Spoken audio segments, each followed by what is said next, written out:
After the most improbable tournament in Patriot League soccer history, for the first time ever, a 5 seed faces a 6 seed for the title today as Holy Cross battles Colgate. But there's nothing fluky about this matchup. Both teams enter red hot. The Raiders trying to make it back-to-back championships, and the Crusaders eyeing their first crown in 15 years. This is the Patriot League Network on a stadium, and we take a look at the bracket for this Patriot League soccer tournament. Unbelievable. 2 teams that had to go on the road in the quarterfinals and get wins. Then, again, as lower seeds, had to knock top 2 seeds in the tournament here in Baltimore on Friday night in order to get to this championship game today. Glenn Clark alongside my broadcast partner Jamie Watson here high atop Ridley Athletic Complex in Baltimore. Jamie, when these teams squared off just 18 days ago, I'm not sure anyone would have believed that it was a preview of the Patriot League Championship. I know. We are ready for a historic matchup, Glenn. Excited. No doubt about that. For Colgate, they were in the Friday semifinal against the top seed and home team, the Loyola Greyhounds. They fell behind 2-0 in the second half, but Stephen DeLeo got a big goal to get them going. Christian Clark, the equalizer, and then again, Stephen DeLeo from Jared Stroud, who truly was the man of the match on Friday night in extra time. Here it is. The winner gives them a 3-2 victory to advance to today's title game. Now let's go down to the third member of our broadcast crew. Morgan Uber is standing by with more on the Raiders' improbable path to Championship Sunday. Thanks, Glenn and Jamie. Well, the Colgate Raiders have been playing must-win games going back to October 29th against Navy. They had to win their final last 2 games of the regular season just to earn the final and 6th seed in the Patriot League tournament, and here they are with the chance to become back-to-back Patriot League champions. Talking with head coach Eric Ronning, he was telling us that these must-win situations and their success is a credit to the group of the veteran leaders on this team. Even though the Raiders lost 5 of their starters from a year ago, the team's backbone is these upper-class who have been there before, and they know what it takes to win a championship. Coach Ronning telling us, I don't have to talk to our guys about winning. They all want to win. It's reminding them of the process and that every single play is important to the overall outcome. Glenn and Jamie? Thank you very much, Morgan. Let's find out about the other side of the championship picture now. The Crusaders of Holy Cross, who in Friday had to take on the 2 seed in this tournament, the Boston University Terriers, a defense versus defense matchup, Jamie. And what we saw was what we expected, 110 minutes of scoreless soccer, and then the improbable penalty kicks. Holy Cross goes to their backup goalie, Bobby Herstack, who makes 2 huge saves and sets up this Arno Rupp winner to advance the Crusaders into the Patriot League Championship game today. When they got together in the regular season, Colgate and Holy Cross, back on October 25th, what a thriller this one was. It ended up being a 4-3 win for the Crusaders in overtime, but so much craziness late in the game, Jamie. Sestero with the late equalizer in the 89th minute, which set up Arno Rupp for the game winner. That game winner was classic, amazing Arno. Walk off, shirt off. What a game. No doubt about that. A 4-3 win for Holy Cross. They're hoping for more of the same here today. Marco Kuhlman is the coach of the Crusaders. He's in his 6th year, looking for his first Patriot League title. Tell me a little bit about the keys to the game for the Crusaders. Well, the no crossing zone, the goal line, 413 minutes they have not allowed a goal, so that's going to be important. Arno must finish his chances. He is the wheel that drives this team, and he must stop Jared Stroud. No doubt about that. Eric Ronning, the head coach of the Raiders, knows everything there is to know about winning conference championships. What are the keys to the game today for the Raiders? Well, the 6th seed is sizzling hot, both teams actually. But late game heroics seems to be what Colgate does well. Seniors are on a mission, and the contrast in styles, who will win out, offense or defense? Colgate, Holy Cross, a trip to the NCAA tournament is at stake. The Patriot League Championship game is next. This is the Patriot League Network on Stadium. Gray tops and the maroon shorts, white numerals. They're moving from right to left here in the first half. And then on the other side, Holy Cross, white on white. With the purple numerals, they'll be moving from left to right. So glad you're with us for the Patriot League Championship game. And not just a couple seconds into the match, we'll get our first corner kick opportunity here for the Raiders of Colgate. And Jamie, that gives us the ever-dangerous Jared Stroud. Doing what he does best on that flank, creating opportunities for his team. Stroud will serve this one in low. It sails all the way in. It's going to be knocked back out. Raiders will be able to hold it in. Morrison tries to slide it back into the box. It is cleared away. Now the foot race is on. Opportunity perhaps for the Crusaders to put together a counter. That ball played all the way through and well out in front, but not able to get to that one. So Colgate gets it back. See the ever-dangerous Arno Rupp going on a run there for the Crusaders. Jamie, two of the more special players in the league when you look at Stroud and Rupp. I was just thinking that those are the two pivotal men in this match today. For everybody watching at home, Jared Stroud is the true assist man. I think he has 11, 13. He is, if you can stop him, then you are well on your way. But he is rather unstoppable. It's 11 to go along with 3 goals, Jamie, Thank for you. the first team All-Patriot League performer, Jared Stroud.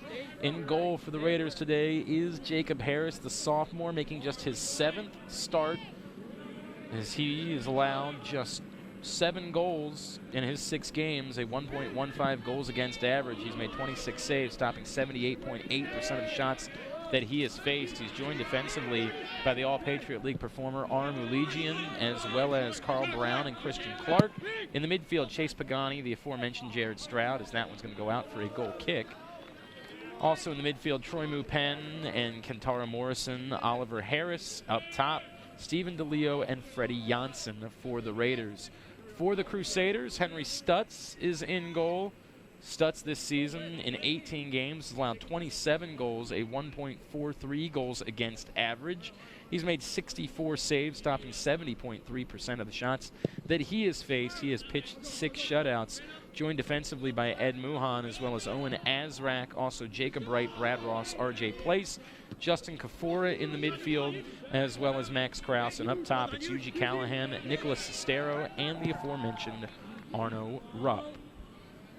Styles make fights, Jamie Watson.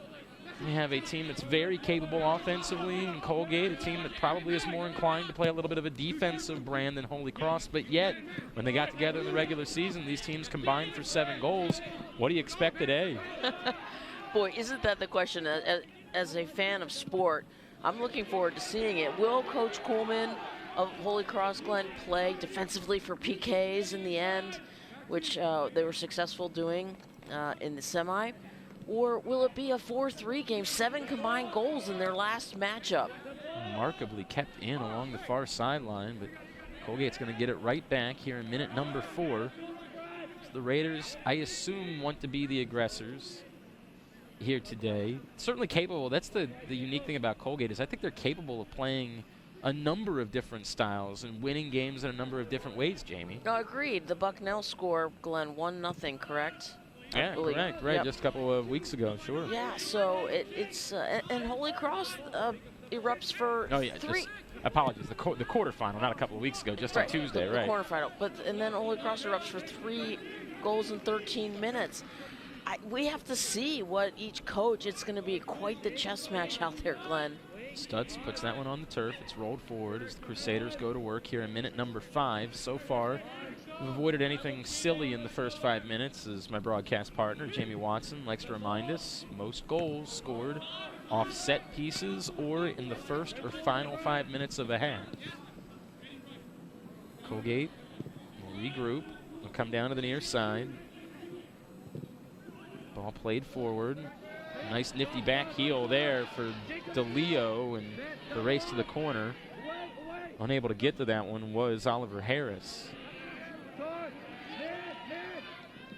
Trying to fight back for it is DeLeo. He's got a chance to get it. Unable to come away with it. Now Harris trying to battle for it, but Holy Cross is going to be able to clear.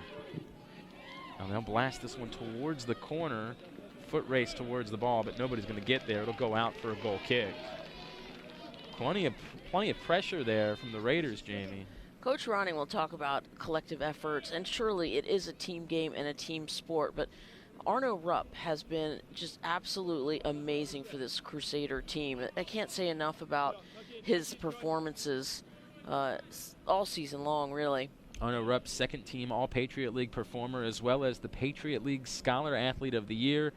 8 goals this season to go along with 2 assists. He's taken 56 shots. He is not afraid to let it rip when he gets the opportunity. Right now, Holy Cross trying to get it back for him so he can get the opportunity. Muhan, and that ball's going to pinball backwards. He's going to come away with it. Will be the Crusaders. Opportunity for Rupp. He tries to swing it out the far side of the pitch. Not able to do so as Troy Mupen is there to take it away. And that ball did go over the far sideline, so it will be a throw coming up for Holy Cross. Jamie, seems so far like two teams that are jabbing, two teams feeling each other out in the first 6 minutes. Absolutely, exactly what they're doing, Glenn. See who it is that can first get an aggressive opportunity to go towards the goal. This one will come down in the middle of the pitch. Stopped by Azrak. Now he moves it down to the near side. Muhan slips it forward. Now it's going to come back, chip forward, but nobody in particular giving chase to it is Yuji Callahan. He'll get there before it goes out. Now Callahan from the far flank trying to cross it in. Does get it there. Arno Rupp was thinking about a bicycle kick, just went up wildly and is going to be guilty of the foul. And we have a Colgate player down still. That's Christian Clark, who's down just outside the 18. He's able to get back to his feet. He appears to be okay. That's the good news. Arno Rupp was thinking about having a highlight that would be Morgan Uber's top play for sure this week. Indeed, no question. So great to have Morgan Uber here for the championship game. Love working with her. Arno Rupp attempting a bicycle kick, Glenn, in the first 10 minutes. I love his creativity. If you want to be a legend, you score on a bicycle kick in the Patriot League Championship game. Amen, amen. He's already legend, I believe. I mean, he's 11th career all-time points at Holy Cross. He wants to walk off, shirt off again, I'm quite sure. No doubt about that. Throw-in coming along the near sideline for Colgate. And that one will go right back out over the near sideline. So another throw coming up for the Crusaders. Azrak will take it. We saw in the semifinal them go with the long throws from Owen Azrak fairly regularly when they had the ball down the pitch. And this one was probably too far away to consider something like that, Jamie, but they like to try to treat those throw-ins in that side of the field as more of a set piece. Yes, most teams are doing that, Glenn. The flag was up, so it's not going to matter. Offside the call. There'll be a free kick coming up for Colgate as Holy Cross seems to have slightly seized momentum in the last couple of minutes. It seems like the ball has been on their side of the turf a little bit more often. Colgate will try to get that back. Minute number 9 here at Ridley Athletic Complex in Baltimore. I'm Glenn Clark. She's former UMBC head coach and UMass standout Jamie Watson. Morgan Uber is with us on the sideline. So the Patriot League Championship game, Colgate and Holy Cross, this improbable matchup of the 5th and 6th seeds in the Patriot League tournament. Two teams that had to fight just to get in, and now here they are, battling for a spot in the championship game. This ball will get all the way towards the 18, but great defending there. Tremendous, no give up, no just allow anything, and that's why Armo Legion's a first-team All-Patriot League performer. At 6'5", he is an imposing figure on that back line, and he uses all of it. Muhan slips it forward. Colgate, again, has done a very nice job. That back line has not allowed Crusaders to get much of an opportunity, despite the fact that they've had the better of possession in recent minutes. Minute number 10. Now Colgate trying to get forward once more, come down to the near side. There to operate with is Kentaro Morrison. Morrison scored the game winner against Bucknell in that 1-0 game in the Patriot League quarterfinals. Tries to push that forward. It's headed away. Good job of stepping in front of that one by Chase Pagani, the senior captain, in order to keep it in. Colgate, Jamie Watson, remarkably has never lost a Patriot League Championship game. They are a perfect 6 for 6 on Championship Sunday, including, obviously, their victory at American in penalty kicks just a year ago.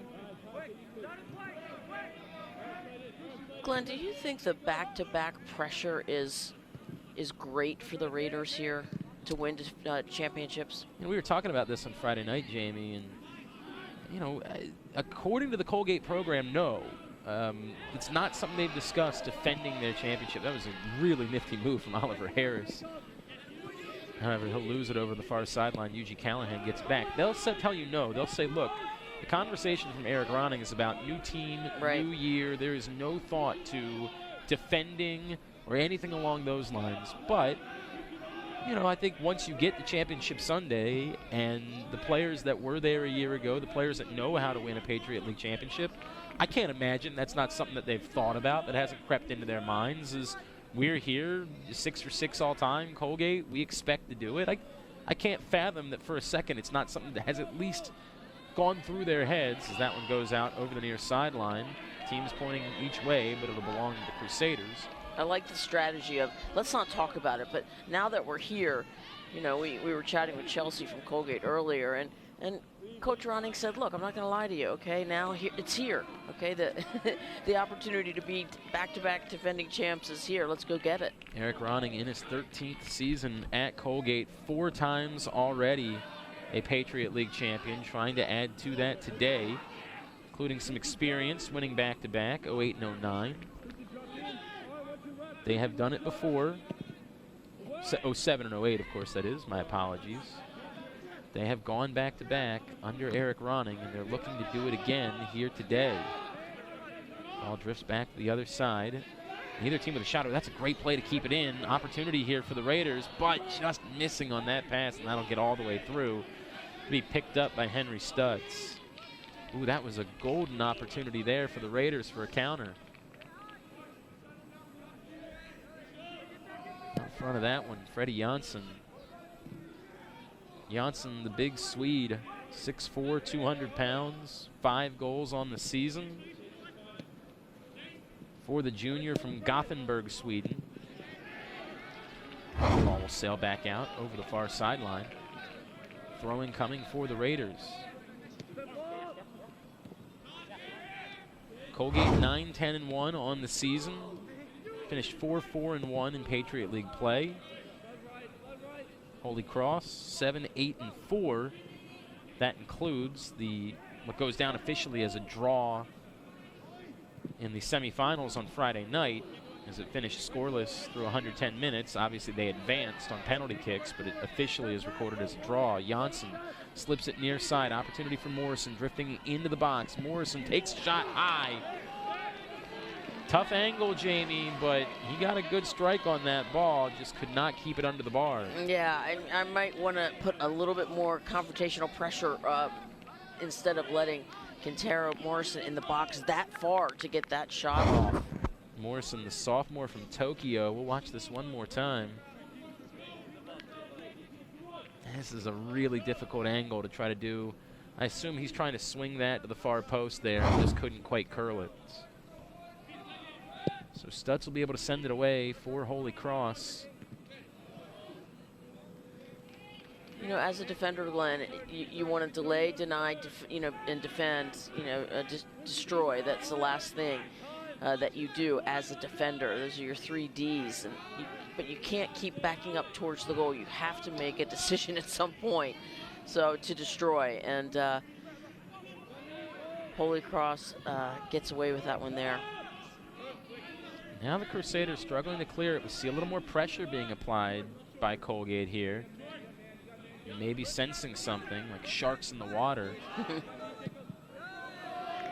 Crusaders will end up giving it up, because that'll sail over the far sideline. That was really effective pressure from Colgate.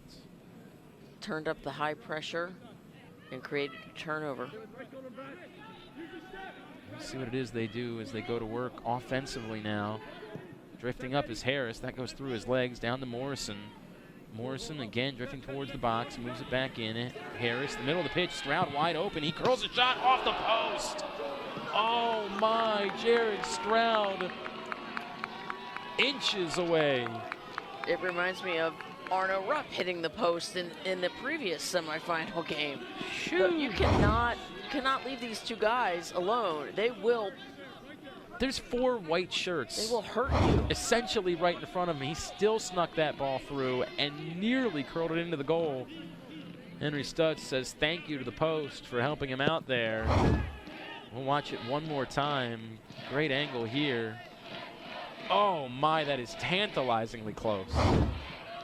Tantalizing for Stroud. Now an opportunity the other way for Holy Cross.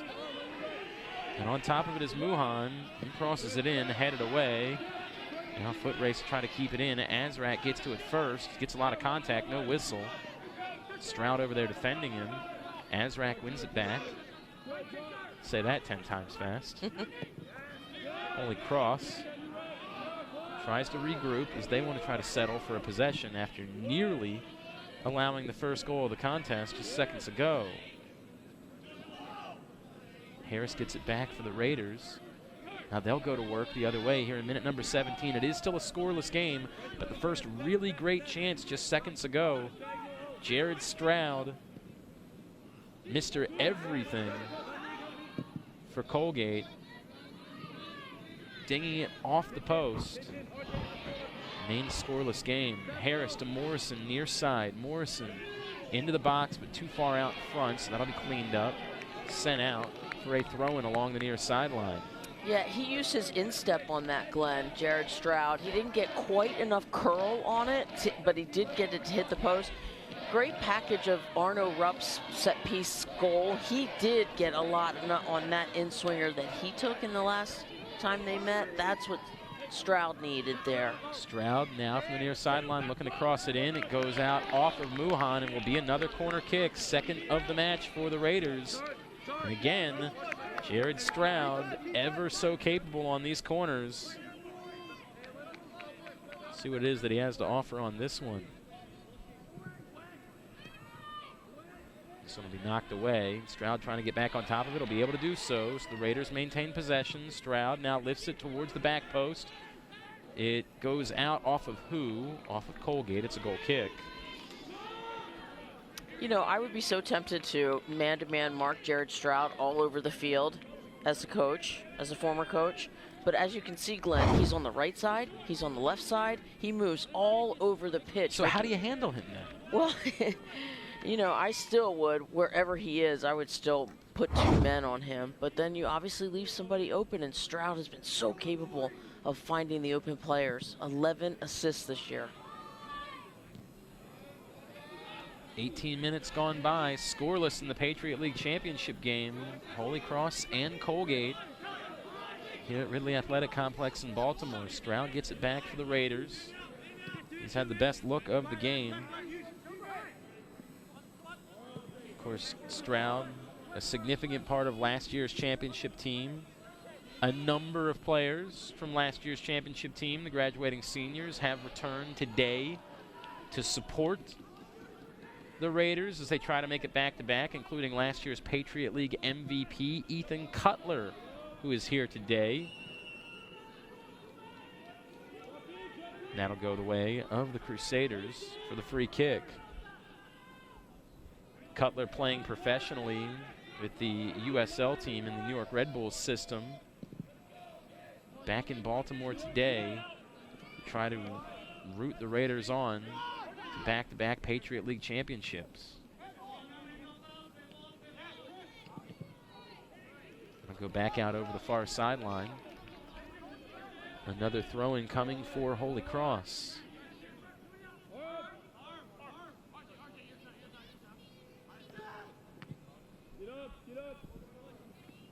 Ball still being contested out at midfield. Foul's going to be the call. It's going to go against Colgate. They're going to stop the clock because we have an injured Crusader down. We actually have an injured Raider down as well. I think it's Freddie Janssen who's down for Colgate. Trying to see who it is for Holy Cross. It's just one of those aerial collisions, Jamie. Obviously, these are the things that happen in soccer when 2 players are fighting for a ball. Indeed. The elite official called for the medics immediately. The athletic trainers. Watch this one more time. Oh, that's a big collision. Yeah.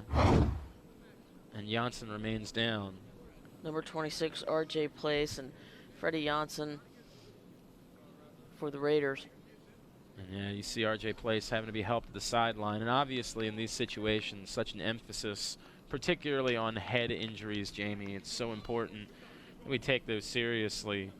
And so obviously no player will be left out on the field in those situations. See a conversation coming, and a conversation being had with Kafora.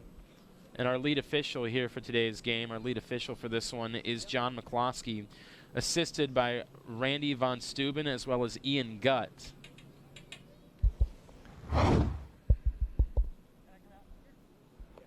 So we are in the 20th minute here at Ridley Athletic Complex in Baltimore. Colgate and Holy Cross scoreless in the Patriot League Championship game. Freddie Janssen remains down for the Raiders after that collision and receiving attention, and obviously they will take as much time as is necessary to make sure he is okay, and that is the priority here. Looks like we're going to see a few changes coming up for both teams. For the latest Patriot League news and information, follow the official league account on Twitter at Patriot League. Of course, these teams, as we mentioned, both had to go on the road on Tuesday night.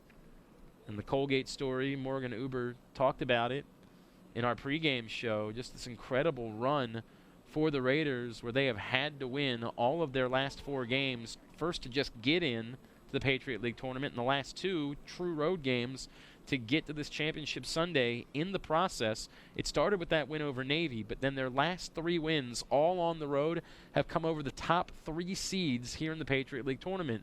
The regular season closing 4-0 victory at Boston University, then that 1-0 win at Bucknell. BU ended up being the 2 seed in the tournament, Bucknell the 3 seed, and then on Friday night they got the 3-2 extra time win over Loyola, the top seed in the Patriot League tournament. So it has been sort of a murderer's row the end of the year for Colgate, and they have handled it expertly, just really showing that championship mettle of a veteran roster and a number of players that were in these situations a year ago. And we talked to Eric Ronning earlier in the week, the head coach of the Raiders.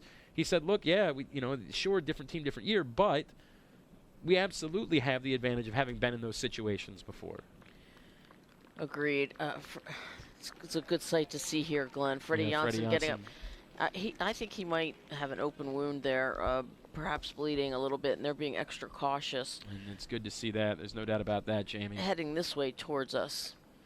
Patriot League merchandise and championship apparel is available right now on PatriotLeagueStore.com. Log on today to get the gear you need to support your favorite Patriot League school. And the reason, Jamie, why they're coming to this side is because the locker rooms are on this side of the stadium. And so obviously they're going to take Freddie Janssen back underneath. And obviously it does not look good for Freddie Janssen's chances. You see Eric Ronning, the 13th year head coach of the Raiders, 4-time Patriot League champs, assisted by Mark Plotkin and Tyler Keever. By the way, real quick, we do know that R.J. Place is going to come out of the match for Holy Cross after that collision. He will be replaced by Ewan Houlihan, the junior from North Andover, Massachusetts. Houlihan will replace Place, and we'll see who it is that's in for Janssen. It's Abdel Sanogo. Sanogo in for Janssen. For Colgate, Sanogo, the junior forward from Plano, Texas. Jamie, take me to the mind of a player. You just see a really brutal collision like that, and particularly for Colgate, Freddie Janssen, one of your better players. Where are you at sort of emotionally after something like that? Yeah, Freddie Janssen is an important piece of this Colgate puzzle. So, although it's always the next man up strategy, and Coach Ronning seems to have quite a disciplined, determined veteran squad here, so I don't see it having much of an impact. And immediately they get this free kick opportunity, and that, of course, will belong to Jared Stroud. Too far out for this to be on goal, Jamie. What do you think Stroud does with this? Yeah, far post. That's where he's headed. Coming out and catching it right out of the air is Henry Stutz. Stutz, the junior from Cincinnati, Ohio, by way of St. Xavier High School. Had played every minute of the season in goal for Holy Cross, and technically still has, despite the fact that he ended up coming out of the match on Friday night, because in PKs they turned to the backup, Bobby Herstack. He was the hero The sophomore from Sudbury, Massachusetts, comes in cold off the bench and delivers 2 massive saves as they had a 4-1 advantage in the PK shootout in the semifinal victory Friday night over Boston University. That ball chucked towards the corner. Muhan giving chase, there to defend and win that one away. That's a very nice defensive play. Now pushing forward, trying to get that one was Sanogo, freshly into the match. By the way, Carl Brown was the defender that made that excellent play on the direct ball. Harris drops it back to Brown. Colgate will regroup. Harris to the top of the pitch and Mupen. We approach the midway point of the first half. Scoreless still between Holy Cross and Colgate. Big collision over on the far sideline, but no foul. Just be a throw.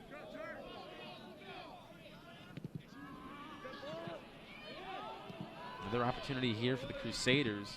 It seems like the Crusaders, Jamie, want to go when they get the ball around midfield. They are not content to sort of slow things up and allow a possession to develop.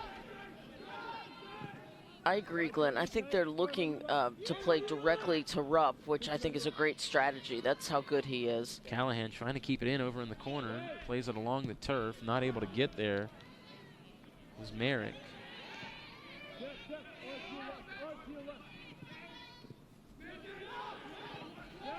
If you focus too much on Arno Rupp, then Yuji Callahan, a third-team All-Patriot League performer, could step up and, sure, and burn you.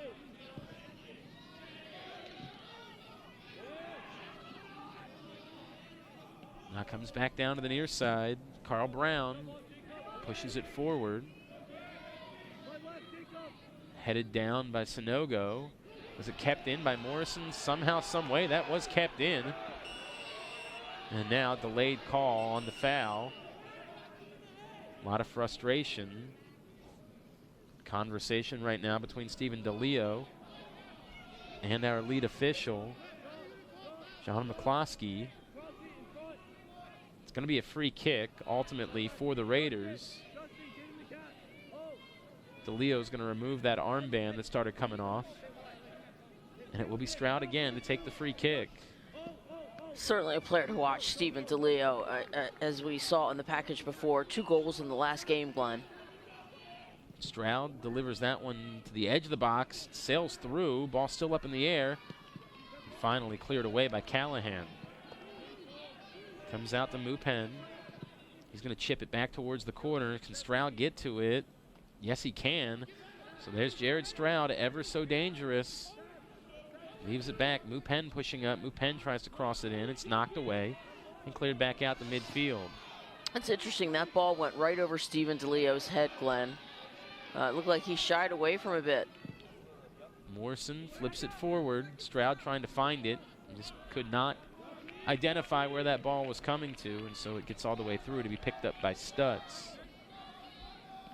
Minute number 25 here at Ridley Athletic Complex in Baltimore. Someone is going to the NCAA tournament claiming a Patriot League Championship here today. Will it be Holy Cross, the 5th seed? Will it be 6th-seeded Colgate?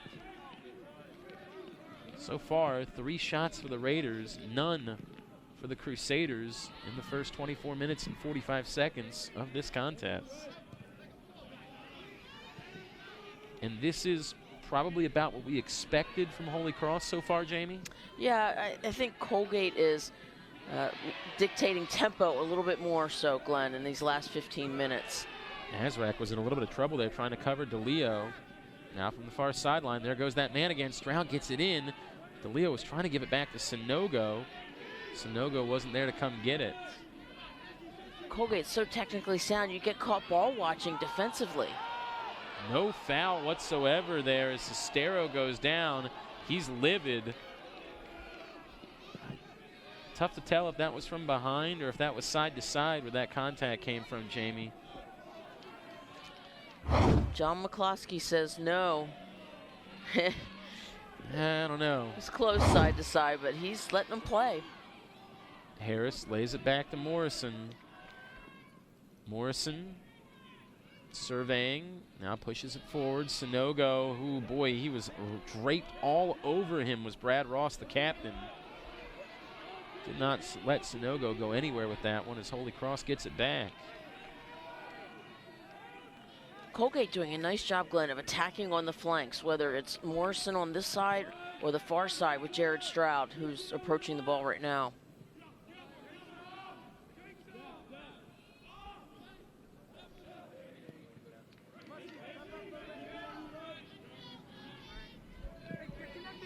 That'll be pushed forward once again. Holy Cross trying to find some direct balls here in the first half, Jamie. Well, it's a challenge because you can see Arno's up against 6'5" Aram Legion, who is a real match for Arno physically.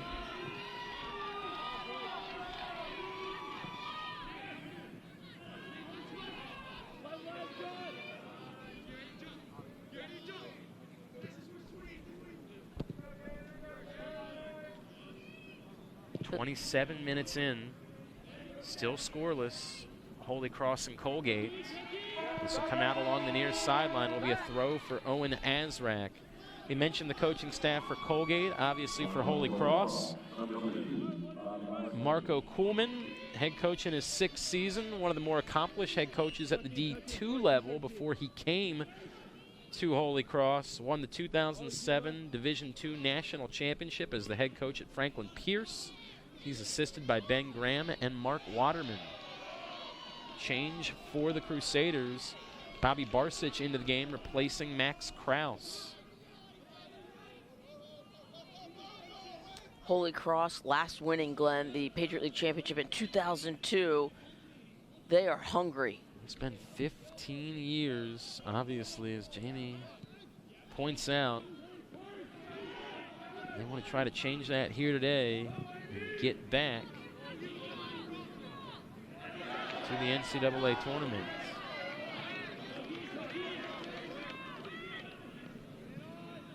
I expect the game to be physical like it already is and to continue.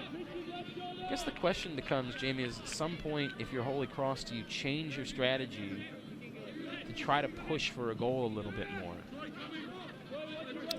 Well, and I'm not saying they're not trying to get a goal, and I want to make that very clear. Sure. I think they're trying to do it in a more over-the-top type of way. At some point, do you change your strategy of how you go about trying to push for a goal?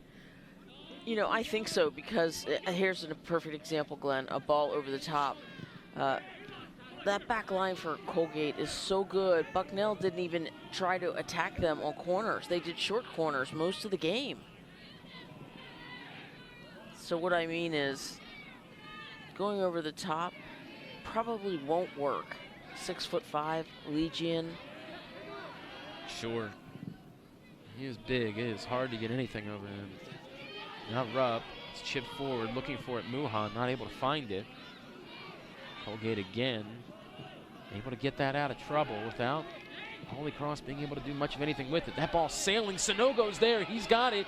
He's gonna get a shot off, he tries to cross it to the other side, and a shot right in front. Azrak tried to clear it off. It's probably best that it went right by him, as it'll go out for a goal kick.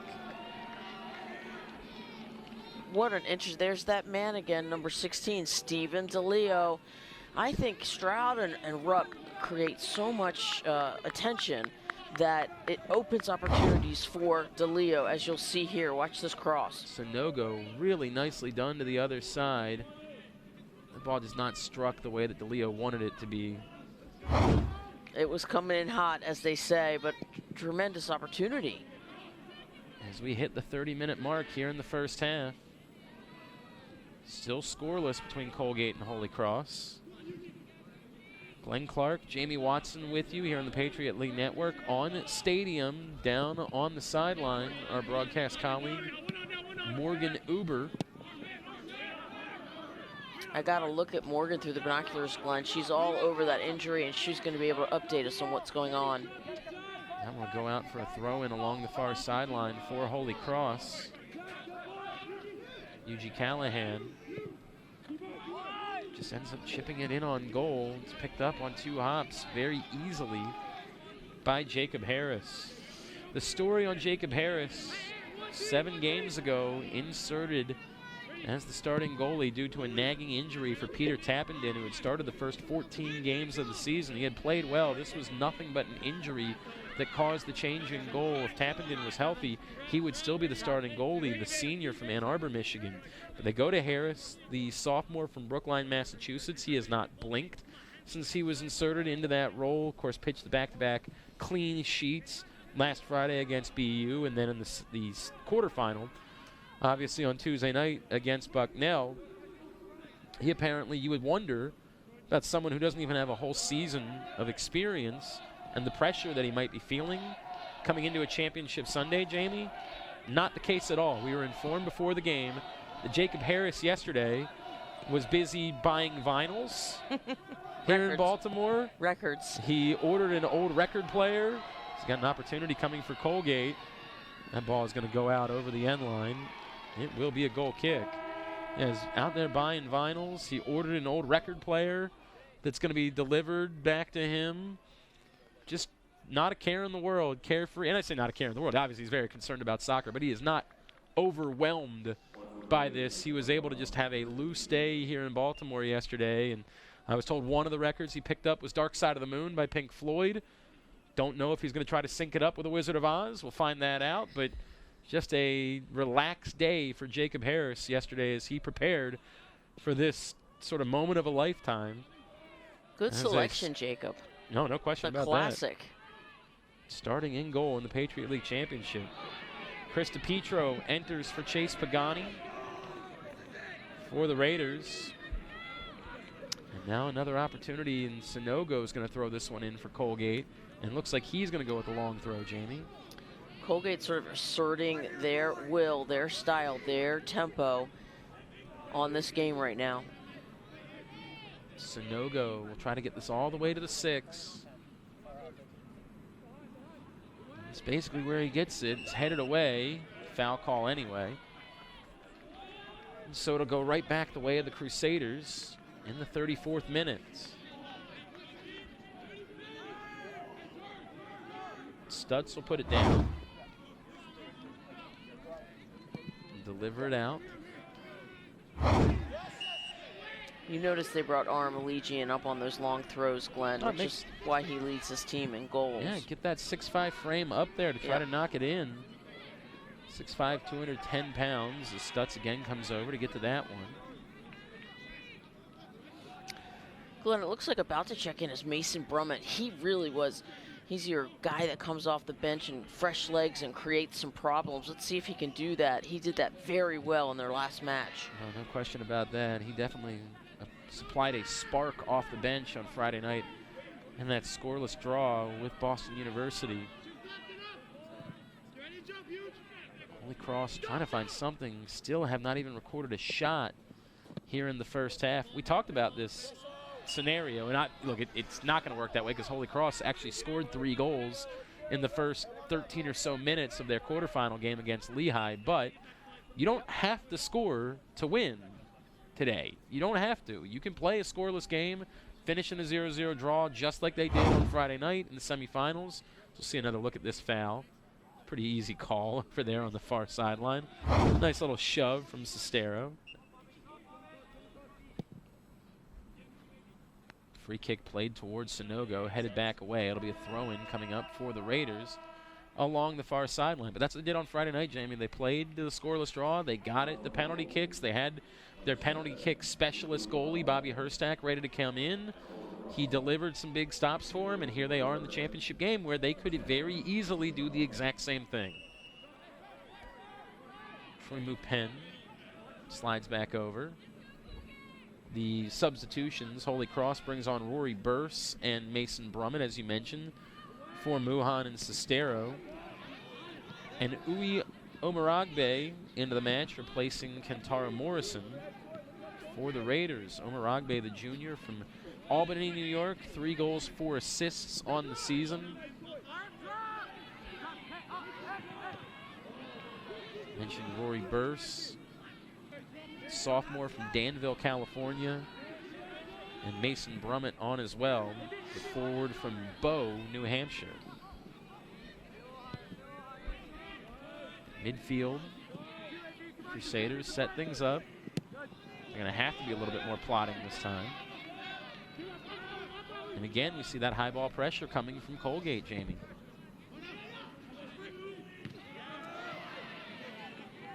Not cleared away. Opportunity here for the Raiders to try to put together a counter. That's slowed down by Omaragbe, but he hits the deck, loses the ball in the process. Could be an example of fresh off the bench. He's still getting his legs underneath of him. His first touch. He's got the loudest cleats on the pitch today, I know that much. Multicolored neon green and orange cleats. It won't be tough to identify Omaragbe. That'll go out along the near sideline. Throw in will be taken by Carl Brown. Brown still not sure exactly where he wants to go with it. Finally, Omaragbe not able to keep it in, so Azrak tries to push it forward. And Holy Cross gets another opportunity here. Barsic to Kafura. Kafura trying to slip that all the way through, not able to do so. Good defending there by Christian Clark. Clark in trouble. He just tosses it back towards the opposite corner, forces Holy Cross to regroup. About 8 minutes to play here in the half. Morgan Uber will have a halftime interview with one of our two head coaches coming up at halftime. Plus, Jimmy Johnson will provide us a halftime update. We'll have stats and highlights as well for you coming up at the half here on the Patriot League Network on Stadium. And we will likely see the long throw here from Azrak on this throw-in. All the way in towards the 6. It's headed up in the air, but easily taken on a hop by Jacob Harris.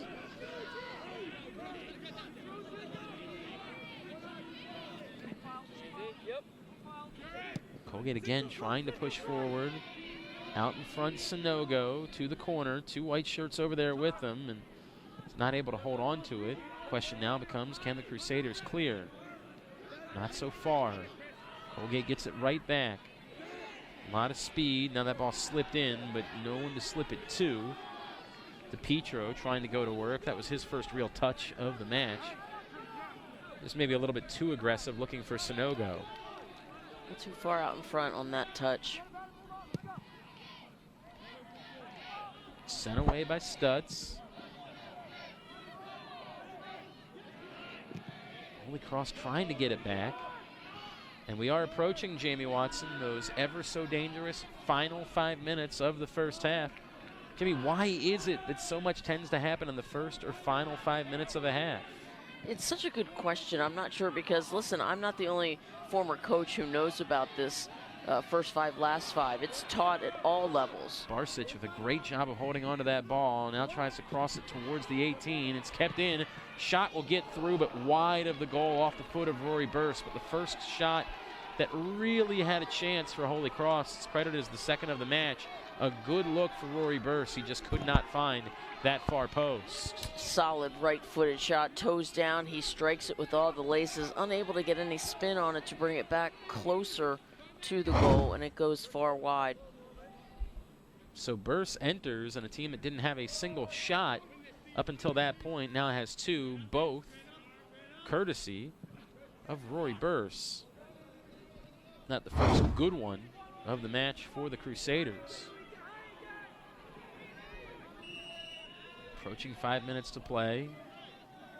And Burst now will be called for the foul. He doesn't like it. Conversations between he and McCloskey. No card. And we do enter minute number 41 here at Ridley Athletic Complex in Baltimore. It is the Patriot League Championship game. Colgate and Holy Cross. Winner moves on to the NCAA tournament. This is not going to be a situation where one of the other teams in the league is likely to get a bid. This will be it. Whoever wins today will represent the Patriot League in the NCAA championships. Throw in from the far sideline. Penn trying to find Sanogo, unable to do so. Battle for the ball continues near midfield, comes away to Stroud. Good moves by Penn, working along the far sideline. Nice to see a defender who's not afraid to push forward like that. It'll be a foul call as Penn was taken down, and I wonder if this is going to be a booking. No. Conversation continues.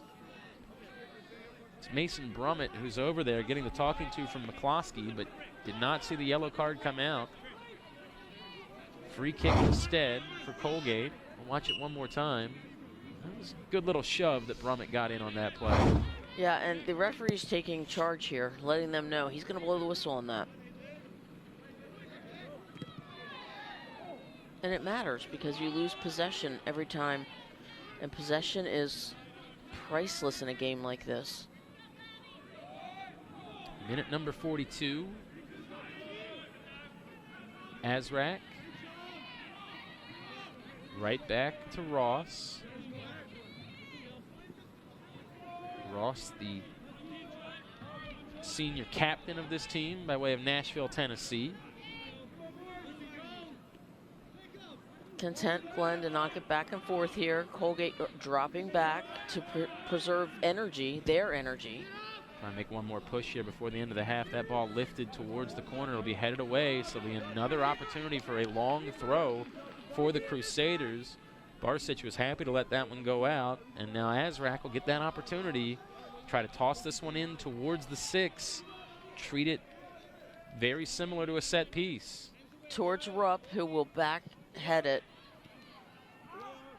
Ball not cleared out. It's still to be had. Getting a foot on that ball, but not able to get it on goal was Bobby Barsic. However, the deflection leads to the first corner kick opportunity of the match for the Crusaders. Plenty of time here. But again, you can see the challenge, Glenn, of set pieces with all the height of Colgate in front of the goal. Over there to take this one will be Kafora. First corner kick try. Kafora lifts it to the back post. It goes off the hand of a diving Harris, and it will sneak over the end line, so it'll be a corner on this side. Just switch sides. That one, perhaps, I would have to see the angle again, but Harris might have prevented a goal off the corner there. I'd have to see the angle as well, but yes, you can score off. It's just... No, it probably wouldn't have curled back in, but it was close. It was. He was going for far side. Kafora again to the far post. Still needs to be cleared away. That's what Sanogo will do. Kept in, however, by Barsic. And now cleared back towards midfield. There to wait for it was Houlihan. Goes out, so Colgate wants to try to take advantage and go right to work off the throw, but Holy Cross does a nice job of recovering and settling things up a bit. Just over a minute to play here in half number 1. Scoreless between Colgate and Holy Cross in the Patriot League Championship game. So glad that you have joined us here on the Patriot League Network on Stadium. Throw will come backwards. 1 minute to go. 1 minute.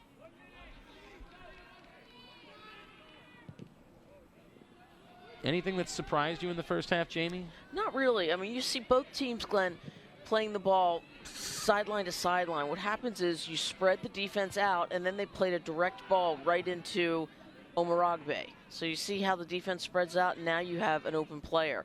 Well, he was marked, but it was 1v1. Omaragbe lays that back to Petro. Has taken off his foot, but Penn's over there. Under 30 seconds to go in the half.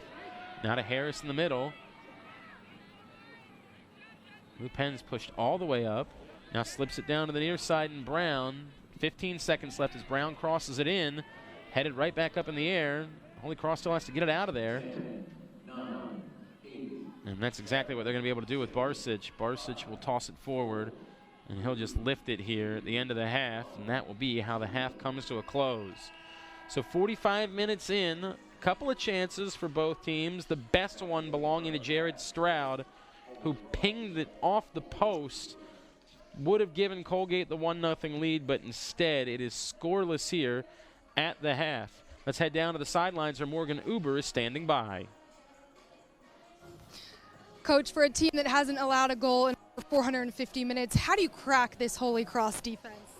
I think we got to keep on trying to do what we're doing and switching the point of attack, isolating our wingers in those curtains of the box, get service and get after it. They're a tough defensive team, and we just got to stick to our plan. And also take, when we do get set pieces, take advantage of those situated, better service on set pieces as well, and committed runs too. When we do get the balls into the curtains,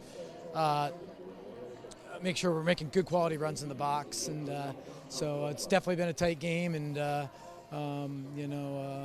hard battle, and I'm looking forward to the second half. Thank you so much, Coach. Good luck. Thank you.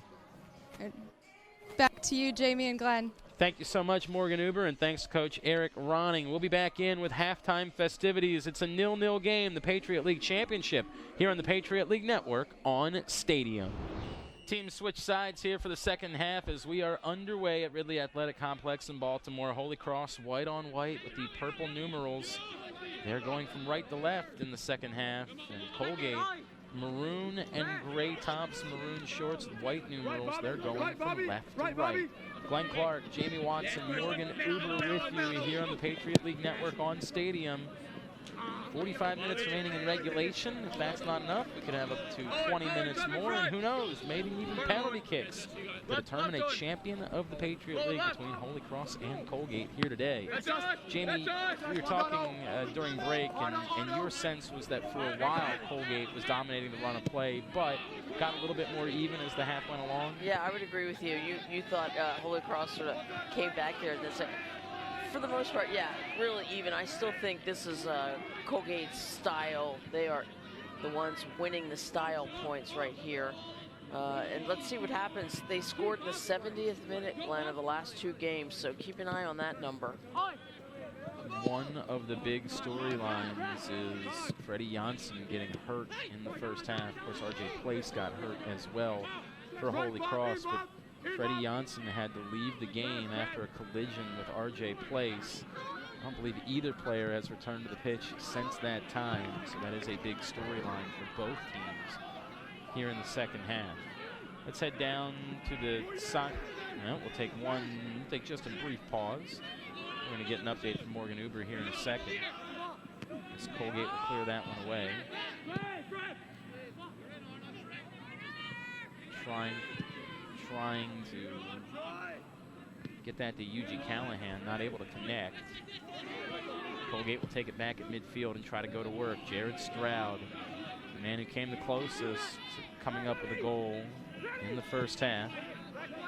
He swings it out wide. Hard to believe these teams combined for 7 goals and they got together in the regular season, Jamie. I know, with the bulk of them coming, after halftime, so I guess it can still happen, right? Absolutely. That one crossed in, headed forward. Oh, a great opportunity right there at the near post, but just a little too far out in front of DeLeo. Now we head down to the sidelines and Morgan Uber. I spoke with head coach Marco Kuhlman coming out of halftime, and he told me that his team is playing too predictable. They need to mix it up a little bit more, and he said that's a credit probably to the guys' nerves in the first half with it being a championship game, something he thinks will settle down a little bit in the second half. The goal for them is really to just get the ball up front to their forwards to create something on the offense. Glenn and Jamie? Thank you very much, Morgan Uber. And yeah, we saw a lot of that in the first half, Jamie. That strategy, just try to get it up front somehow to Arno Rupp and see if something good can happen. Yeah, and I don't think they did it enough, Glenn. Arno Rupp not touching the ball enough, in my opinion, in the first half. Give credit to the Colgate defense, but look for Rupp to demand the ball a little bit more in this second half. Colgate trying to regroup and push forward. 49th minute here at Ridley Athletic Complex in Baltimore. Championship game here because the #1 seed, the host for the tournament, were the regular season champion Greyhounds of Loyola. However, they were discarded by this Colgate team on Friday night.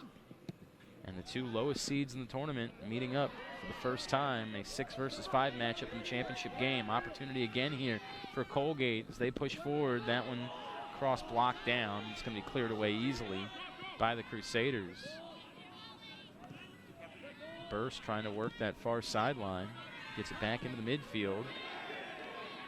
Really, really great aggressive defending. That's Christian Clark, who scored the equalizer late in regulation on Friday night in the semifinal. The closing minutes, he took a ball from Jared Stroud after he had pushed up as Colgate was throwing the kitchen sink at Loyola, and he was able to deliver the game tire. Thought that was a handball, and yeah, indeed it was. Absolutely thought that went off the arm of Arno Rupp. Oh, going to call a foul on Chase Pagani instead. So it's irrelevant where it hit Arno Rupp, and instead we will go the other way. Glenn, look at the size of the two center backs for Colgate. I'm just noticing how big Christian Clark is, and Legion. We get a look at that. I don't think that was a foul there. We got another look at Eric Ronning, the head coach of the Raiders, in there. And Jamie, one of the things that we talked about throughout the course of the game Friday night, even when they fell behind 2-0, is that they don't get flustered. These are the zombie Raiders. You can't kill them. This team, just way too composed, almost professional-like. You know, this is just a team that they've had too many big experiences. An opportunity here, perhaps, for the Crusaders, but not able to get on top of that ball was Brummett. They've had way too many big-time games over the last couple of seasons. You cannot fluster this team. You see Ronning, all of his remarkable accomplishments as the head coach here at Colgate. But they're not going to panic, and if you're counting on them to make a big mistake, I think you're going to be waiting for a while. Mupen all the way up, takes that ball from Stroud, gets it inside. It's nicely cleared away. But here you can see, Glenn, exactly what Coach Ronning said. They're playing, exposing the flanks, spreading out that defense, and then sending balls right into danger. We saw DePietro get in there on that one. Mupen happy to push up. We've seen that a little bit more. Saw a little bit at the end of the half. Now we see it again here. Troy Mupen coming all the way up to help out in these situations. It's what we call switching it up a little bit. Goes out over the far sideline. Throw in coming for Holy Cross. A group of family and friends from both schools made it down. Take another look at Marco Kuhlman. Second time he's been in the Patriot League Championship game, trying to win his first title. He got the Crusaders to the championship game back in 2013 when they fell to Navy in Annapolis 2-0 in that particular title game appearance. Trying to win the Patriot League for the first time in his tenure as the head coach in Worcester, Mass. Worcester. The, 19 games, Glenn, I have here for Holy Cross. 4-10-5 is their record in the Patriot League tournament. I think there's, some hunger here for Holy Cross, that they are anxious to create that culture of winning, and they just might get a lucky bounce or a lucky break, and Arno Rupp might finish. We'll have to see, but they are in this match. There's no doubt about that. The foul will be called over in the far flank, and so it'll be a free kick in a very threatening spot on the field for this free kick for the Crusaders. Interesting to see what it is they choose to do with this, Jamie. It will be, because you got the two big guys in the middle for Colgate, as I've mentioned repeatedly, but I still think you have to go at them. I would go near post and then flick it on and see if you can't. Kafora will take it. He's their set piece specialist. Create some chaos in front of the middle of the goal. Big Arno Rupp camped out around the 18. Now he's going to go make a run in. That ball be knocked away, and able to pick that up before it goes over the end line is Jacob Harris. Good job by Harris to scoop that one up and prevent the corner kick. Harris from Brookline, Massachusetts, by way of the Rivers School.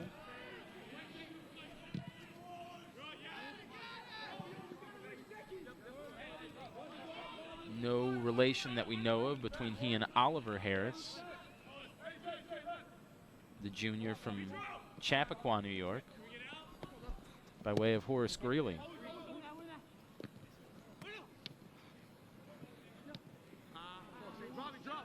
That'll go out over the far sideline. Another throw-in coming.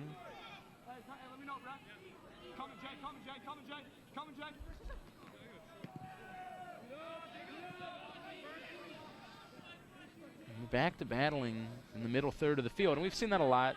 Jamie, we've seen a couple chances for each team, but most of the match has been in the middle third of the pitch. Indeed.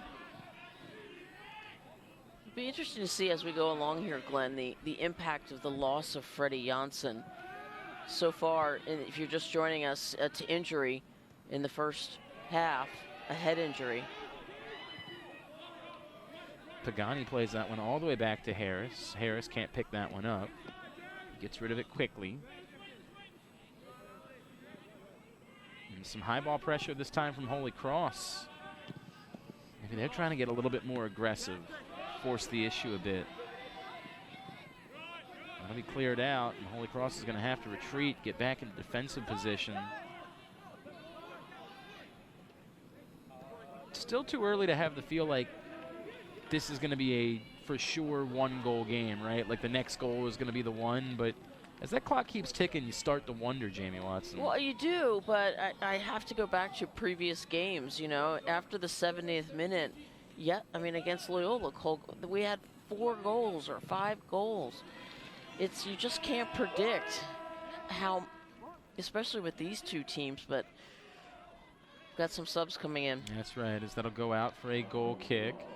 And in the meantime, some changes, early changes here in the second half for both teams. We see checking in for the Crusaders. That was Sestero, actually, that we got to look at. Nicholas Sestero, the senior forward from Massapequa, New York, by way of St. Anthony's. 3 goals on the season for the 6-foot forward. He enters replacing Rory Burse, and it's Tyler Bell into the match for the first time. He replaces Yuji Callahan. Bell, the junior from Mendham, New Jersey, by way of Delbarton High School. Goal and an assist on the season for the 5'10" midfielder. Free kick for Holy Cross. I love watching Arno Rupp play because, Glenn, I don't think he's taken more than 2 touches in this entire game. There, he chest traps the ball, chest passes the ball, forgive me, on 1 touch. So unselfish. Free kick coming. This will come all the way into the middle of the pitch. Knocked away. Can Holy Cross keep it in? Great job by Brummett to settle it down with Stroud all over him, but then nowhere to go with that, as it'll go well wide of the goal. And out for a goal kick. Rupp a little frustrated there, Glenn. You saw him slap his legs. He really wants to put that ball in the back of the net for his squad. Even though the 5th seed, Glenn, don't they feel like the underdog to you in this match? Yeah, I think because Colgate's the defending champion and because they're just on this unbelievable run here at the end of the regular season. They've outscored the top 3 seeds. They haven't just won those games. They've outscored them by a combined 8-2 in those 3 matches. You're right. Against the top 3 teams in the league. And so you just get the feeling it's kind of their time, I guess, is what you'd be thinking. But obviously, that's irrelevant. If Holy Cross can just get 1 goal, that could be all they might need. And that one, great opportunity for Sestero, but he couldn't come away with the ball. He was there to battle for it, and if he had come up with that, he might have had a one-on-one in on Jacob Harris, the Colgate goalie. Sestero often lurking when Arno Rupp gets a lot of pressure, Glenn. Taken away. Opportunity for Colgate. They got to go get the ball. Finally, it will be settled. That's DeLeo. He scored twice after halftime on Friday night in the semifinal win over Loyola. Does he have second half? Maybe an extra time goal coming tonight? We'll find out after this. Free kick coming from out near midfield. Referee stopping the guy. He has something to say here too. Is that Captain Brad Ross in the back? Yeah, it's Ross. Brad Ross, number 20 for Holy Cross. And now the booking yellow card indeed comes out here in the 59th minute. Don't know if it was for the initial infraction, Jamie, or something maybe that was said during the course of that conversation. You think it's more likely that?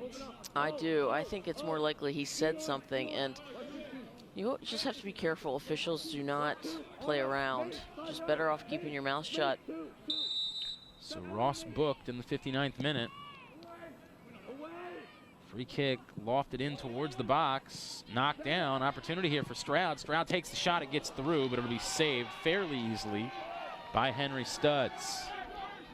Good look, but not a lot that Stroud could do with that. You see what type of season Jared Stroud has had. A remarkable year. 3 goals, 11 assists for 17 points and 43 shots.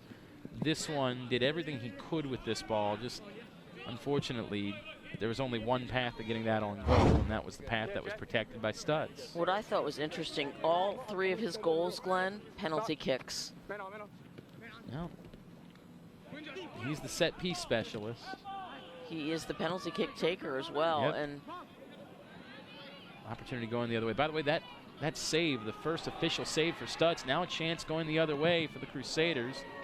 Cleared away nicely. Throw-in coming. Don't know what the crowd was unhappy about there.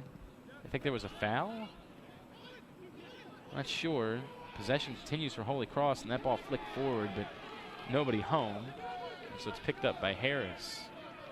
I was mentioning earlier, the second game on Friday night between Boston University and Holy Cross, it was dead at Ridley Athletic Complex. There was just no atmosphere whatsoever. But as we predicted, having the 2 days now for both fan bases to know, hey, look, our team is in the championship game. We should try to get down to Baltimore and support them. No whistle over there on the far sideline either. Players really being allowed to determine this on the field right now in the second half. But we've seen a little bit more vocal support and a few more fans in attendance for the championship game than were here for these teams on Friday. Ball slipped forward. Sestero trying to get it right back to Barsic. Unable to do so. That goes out. And it'll be a goal kick. Holy Cross has gotten a couple of more opportunities to try to put something together in the second half, Jamie. I thought they had a little bit of momentum going into the locker room, and I think they got a little bit of momentum coming out of the locker room as well. I agree. I mean, you got to remember, Holy Cross is on a 5-game win streak. Well, including that win over Colgate. Right. So both teams are hot, playing well. You know, I agree with you a little bit. The more time goes by, and if you count the numbers, Holy Cross has 8 guys behind the ball almost every time down. Right. Well, Stroud's going to get the throw in here. I do want to make sure that we get that correct. It's an unbeaten streak because technically, despite the fact that they advanced on Friday, it doesn't count as a win. It goes down as a draw. So it's a 5-game unbeaten streak. Let me make sure I say that Gotcha. So that we are accurate. But yes, obviously I understand exactly what you're saying, Jamie. Stroud looks like he wants to go with a long throw, and it's exactly what he's going to do towards the 6. Ball headed away. Can Holy Cross clear it? No, it'll be kept in. Popped right back up in the air, all the way out to get it, and losing it for a second. Ooh, my. Stutz couldn't hold on, but very fortunate that he had some help there. Now a chance for a counter the other way. Barsic out in front. He gets held up, loses the ball in the process, trying to get it back. Ooh, whistle. Delayed call on the foul. And I think the officials wanted to give Barsic every opportunity to use the open field there. Bobby Barsic trying to get it back. The junior from Mentor, Ohio, by way of St. Ignatius. Ultimately not able to do so. And now that one will be gobbled up by Harris. So watch Here's the foul right there, the tug. And it seemed like the officials were trying to let Barsic, because there was an advantage as far as the unsettled nature of the play. They wanted him to give the chance to get the ball back, but he couldn't do it, and that's why they decided to make the call. That'll go out, throw in for Stroud. He doesn't take it quickly, so now you wonder if it's going to be another long throw. Getting a sense of the urgency being picked up here a little bit, Glenn, as we approach 28 minutes to go. Stroud surveys. Everybody's in position. There will be another long throw. Again, all the way towards the 6, headed back up in the air. Cleared away at first, shot blocked. DeLeo, now the second one, is sort of chipped up into the air by Morrison, and foul call. Give it back to Holy Cross, and this one the Colgate supporters are beside themselves about. That's a good call. You can't back up and undercut a player who's already in the air. And that was what Carl Brown was guilty of in that situation, as he's hit with the foul. Anything to be said for having a right, everybody has an equal right to the space or something like that, Jamie? Yeah, I mean, for sure you do, and you have to keep your arms down. You can't extend your arms, which that'll get you the push, shove, foul call. But when a player's in the air, you can't undercut him.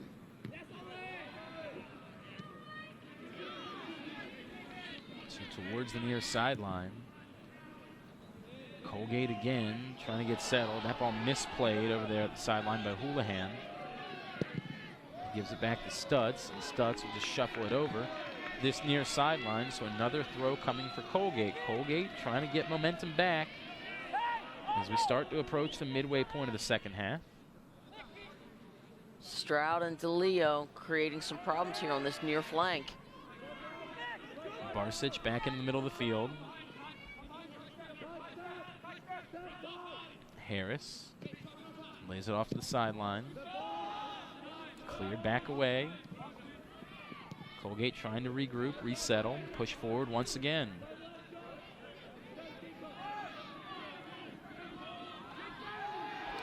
All the way forward with that was Ulegian this time. Draws the foul in the process. And interesting to see Ulegian just sort of decide, I'm going to take it upon myself and push this ball ahead. Yeah, I think it is probably certainly one of the strategies they've used all year, because when you bring him forward as a center back, he's typically unmarked, and then it's also, whoa, here comes the center back, and they come over and they're not prepared and they foul him. So free kick for Stroud. Imagining far post here. Or a play to the PK to run on, nope, far post, Glenn. Kind of sails past everyone. It's kept in, however. Colgate continue their offense, losing it, and ultimately losing it out to Petro. And a long throw coming from Stroud again. You could hear Marco Coleman bark at Arno. Amazing Arno, get back. Now he's falling back. He wants Arno back on defense, Glenn, which lends me to believe, you know, they're going to play more defense than offense in this last 20 minutes. Arno Rupp, the senior from Wolfsburg, Austria. Long throw indeed. Headed to the middle of the pitch. That's got to be cleared off. It's not. An opportunity. Shot, and that's going to be a goal. And going on top, the massive goal for Oliver Harris, and Colgate takes the 1-0 advantage in the 67th minute.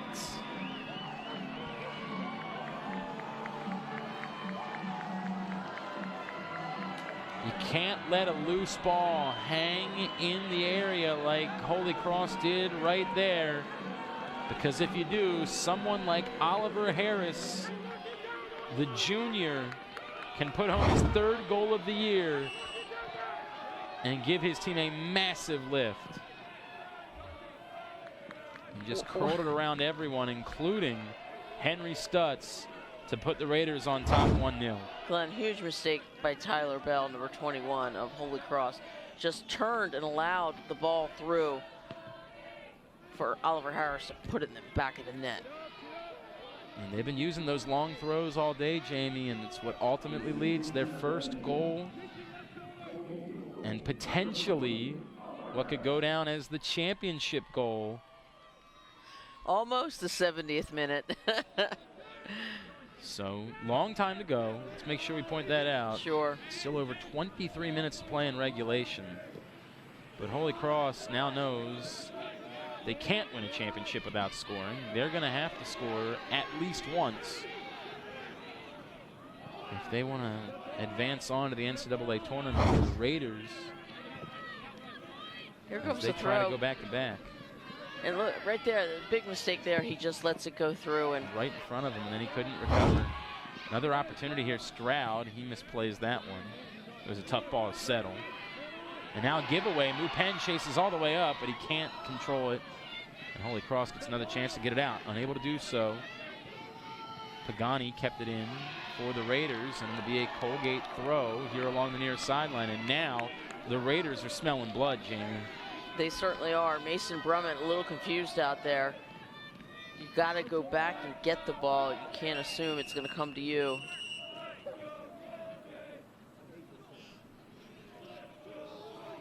Stroud won't take the throw. Instead, it'll be Mupen. Mupen goes right to Stroud. It's knocked out again. It's out off of Stroud, apparently, so it'll be a throw-in instead for Holy Cross. What now do the Crusaders do to try to get back into this one, Jamie? Well, Glenn, first off, they've done it before. So the Crusaders know how to counterattack and score when they've been down. So they've just got to send some... All the way into the box, but that's going to be a goal kick. Yeah, no foul there. It's a hopeful ask for a foul. Indeed. They've got to keep their composure, Glenn. I mean, I know it's challenging. That's the first goal in however 500 minutes probably, whatever the math is on that. But, you know, you've got to throw some men forward, Glenn. Arno Rupp has to go back and get it and also demand the ball and get some help. I guess that's something that we should have touched on. There have been, what, 413 scoreless minutes coming into this game? Correct. So add 66 to that total, 479 minutes. Holy Cross went without allowing a goal. Now they surrender the goal to Oliver Harris, and they have to play catch up. They've got still 21 minutes to try to equalize here in the Patriot League Championship game. It is a 1-0 advantage for Colgate on the Oliver Harris goal. Just an absolute defensive lapse. And we talked a little bit earlier about, you know, Colgate's not going to be the team to make that crucial mental error. Well, as it turns out, Holy Cross was. A crucial mental error made defending that long throw, and it leads to Colgate's first goal. Which, in essence, those long throws are set pieces Right. in my mind, Glenn. So, you know, yet again, defending the set piece has been a real struggle, actually. But plenty of time, Glenn. 20 minutes here. Holy Cross. We're going to have to start sending some people forward. Well, they got to get the ball first, Jamie. Yeah. That's one issue is they just haven't had it in the second half. After the first couple minutes. First couple minutes, they had some opportunities. Since then, the ball has been almost entirely on this side of the pitch. That's the first thing the Crusaders are going to have to change. Then from there, they got to do something with it. But they got to get the ball first, and that's no sure thing. There was a great opportunity for a takeaway, but Sestero not able to come up with it. Now that ball flipped forwards. Sestero too far out in front of him. Can you still take those chances with those direct balls, Jamie, or do you have to settle it and value possession more when you're in this situation? Yeah, no, I do. I think you have to play more direct balls and hope for an error of some sort. That one given away here in the middle of the pitch. Let's head down to the sidelines. Morgan Uber is standing by with more. Well, before the game, I was talking with senior captain Chase Pagani and Jared Stroud, and they said after you get the first goal, there's a whole sort of new adrenaline that comes in. They feel these fresh legs under them, and you can see it by the way that this team is now playing after that first goal. There's a whole sort of lots of momentum shifting to the Raiders' side. And back to you, Glenn and Jamie. Thank you so much, Morgan. And it's a great point. We were talking to head coach Eric Ronning after the semifinal win on Friday night, and he said even when they went down 2-0, remember he said what's really critical now is who scores the third goal. He thought if his team scored the third goal, they were going to win, despite the fact they were trailing 2-0, because it's just getting the lift of scoring that first goal. Exactly. You've got to get that first one under your belt. Now Colgate has it, but I don't see them dropping back in defensive mode yet. They've really dominated possession, time of possession here in the second half. Tyler Bell out of the match. He was the one that could not clear that ball, Jamie. He is replaced by Yuji Callahan here in the 72nd minute. As Holy Cross chases an equalizer. The ball played all the way down, headed forward, just far enough for Stutz to come get it off the head of Jacob Wright. Still an issue getting into their offense right now. They're not going to equalize, not getting the ball ahead into the attacking zone. And that's just a bad giveaway along the near sideline, completely unnecessary. as that was just Houlihan trying to find Brummett. Couldn't connect on a simple pass.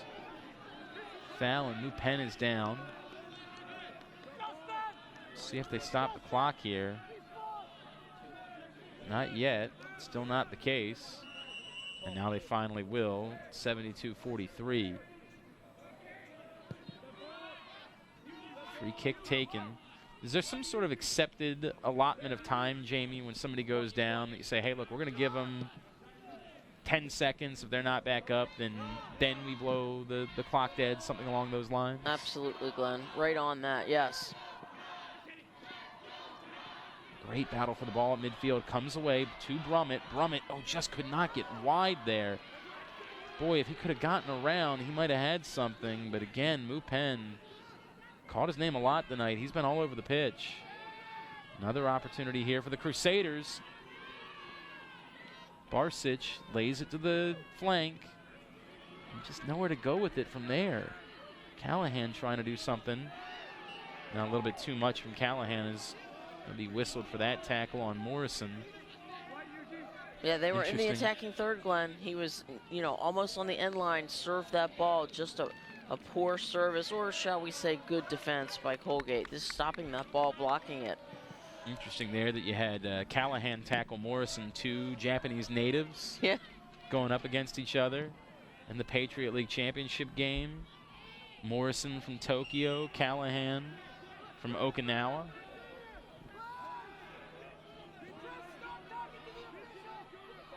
Under 16 minutes to play.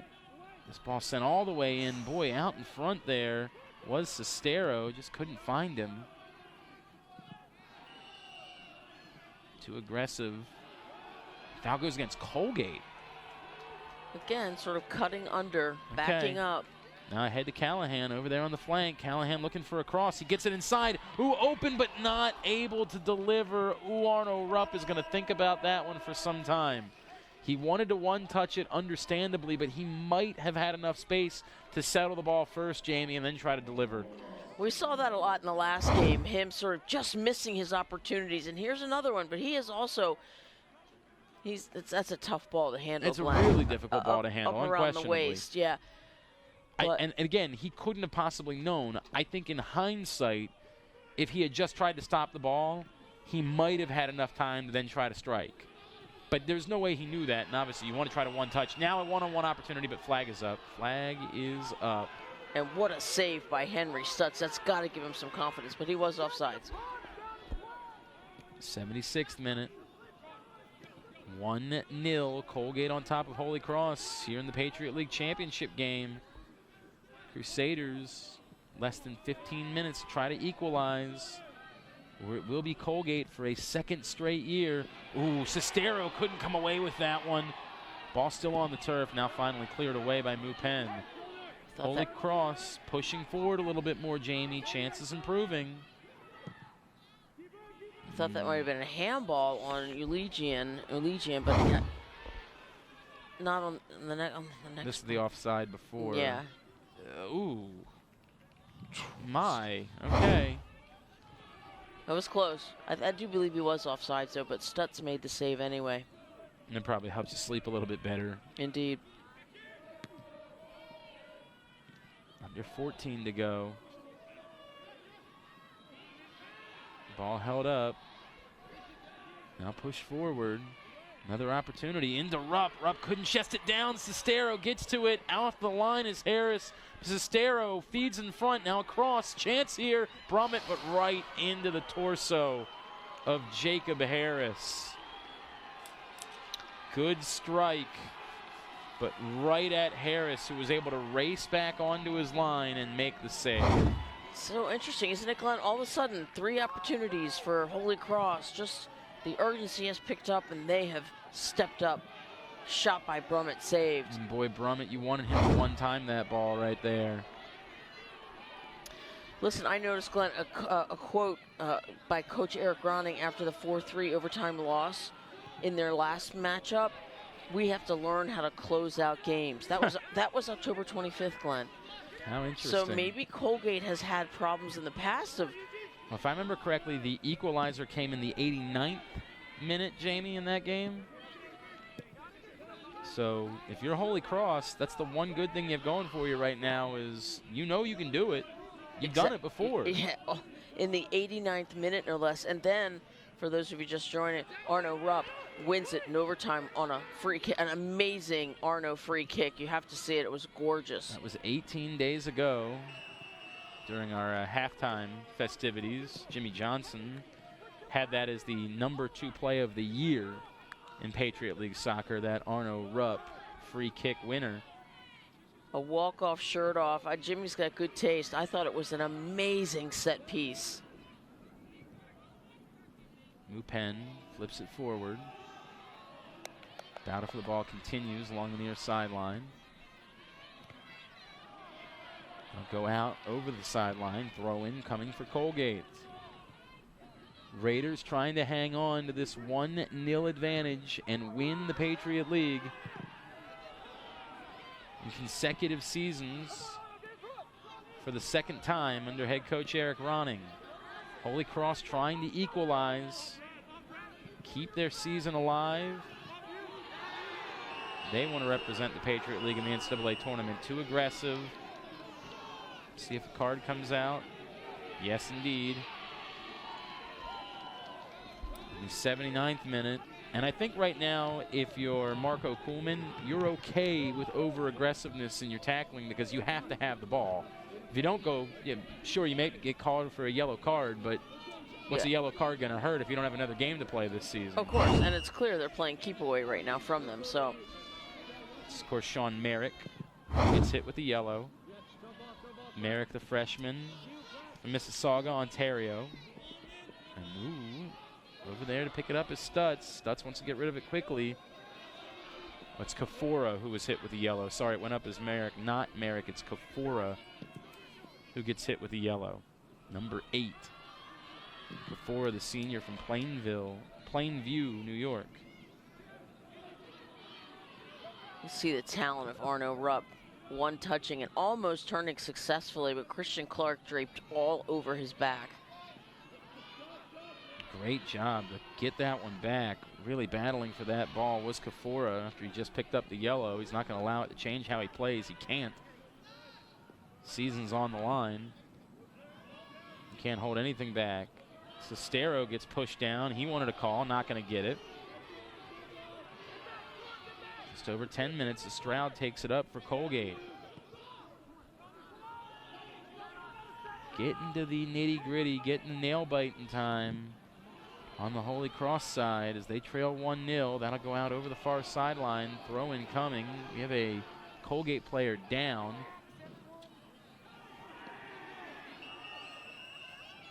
And I'm not sure exactly what that was from Arno Rupp. I don't know if Rupp was coming over to apologize. I think some of the fans took it as Rupp maybe pushing down Carl Brown or maybe questioning the injury, something along those lines. Rupp clipped him with his back leg. And we'll watch it one more time. This is very bizarre. Brown's not happy about it. Maybe a language barrier there. I don't know. The tap was a little hard, I think. Yeah. That's all. Well, interesting. Either way, Holy Cross gets it back. They still need to get an equalizer.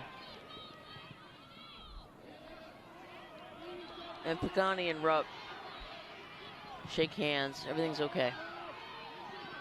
Ball lofted down the other way. Getting on top of it is DePietro.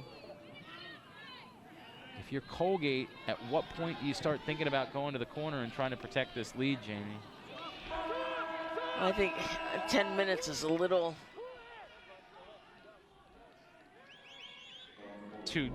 Is there a point? I'm Stroud goes sorry. down. I was just watching Stroud go down. This cramping late in games, I just wonder how much of it is.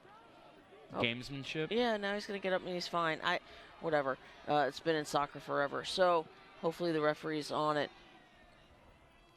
Long throw. We have Rory Burst check back in for Houlihan for Holy Cross. They want to get a little more offense on the field. Rupp battling for this one. He's got it just outside the box, trying to turn, and he's going to earn a corner. Fantastic effort. So it will be the third corner of the match. for the Crusaders. It is once again Kafora over to take it. Kafora gets his right foot into it, right off the posts. Boy, that's the second time that a corner, they're going to say it was touched. It was deflected out, and so it'll be another corner. That's the second time that he's played a ball that nearly went all the way into the goal. This time in the middle, it's knocked away by Harris. Chip back over the near sideline. It will be a throw, and you assume this will be Azrak who will come over to take a long throw now for Holy Cross. The punch versus the catch. Azrak throws it all the way in towards the 6. Ball headed right in front of goal to Petro, trying to clear it away. Still not cleared away. Finally, a foul call will allow the Raiders to breathe again.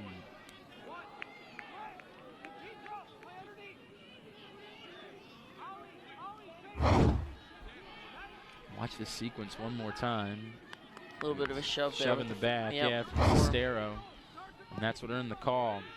7.5 to play here in the Patriot League Championship game. It's 1-0 Colgate on top of Holy Cross. I'm Glenn Clark. She's Jamie Watson. Morgan Uber on the sideline. It's the Patriot League Network on Stadium. We're at Ridley Athletic Complex in Baltimore. Big goal from Oliver Harris in the 66th minute. The 67th minute, I guess it was. And that's the difference right now. A 1-0 lead for Colgate. Under 7 to go as Holy Cross tries to keep their season alive. Chipped in, headed away, held in by the Crusaders. Now Brummett at the near sideline. Brummett lofts it in, middle of the box. Knocked down. Ooh, Merritt couldn't get a shot off his foot. Kafora slips it out. Obviously, Holy Cross to bring everybody up. No call there, so Callahan now looking for a cross. Callahan, I think, was trying to earn the corner there. Now Kafora loses the ball. And it's going to be an opportunity for Colgate to clear. That's what they're going to do now. They got to race back and defend because out in front is Stroud, ever so dangerous. Stroud gets pushed. No whistle yet. Brummett not going to be called for the foul. And Holy Cross, can they get back into the offense? Lose the ball at midfield, under 6 minutes to go. Now a golden opportunity for DeLeo. He charges in. Who does he have with him? He goes to the far post and misses. That's actually going to be a throw-in, not a goal kick. It went over the sideline. Boy, that was a great chance for DeLeo to put this one on ice. I'm not quite sure what he's trying to do there, Glenn. Just over 5 minutes to play. Perhaps curled in with the outside of his right foot. That one lofted into the box. Stroud tracks it down. 1-on-2. Stroud trying to find some space to get a shot. Great defending. Tremendous defensive effort against one of the best players in the Patriot League. Now, Holy Cross desperately has to try to get it forward.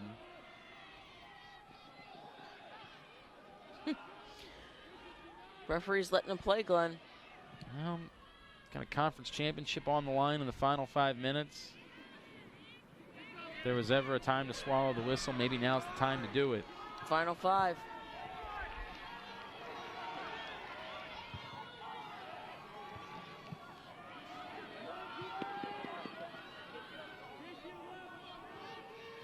Remember, they scored the 89th minute last time, Holy Cross did.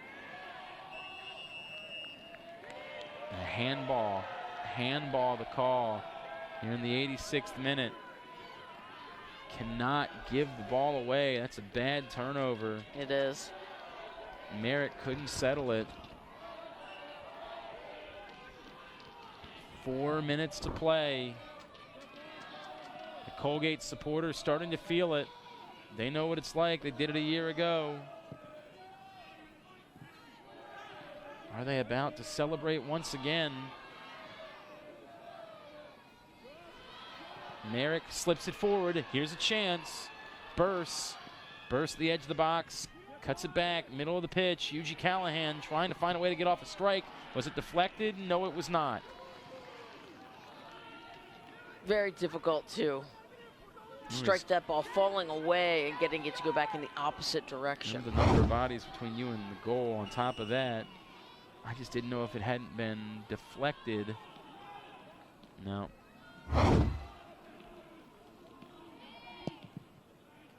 I'll be sent out to midfield. About 3 minutes to play. Again, reminder, they equalized in the 89th minute in the regular season meeting between these two teams.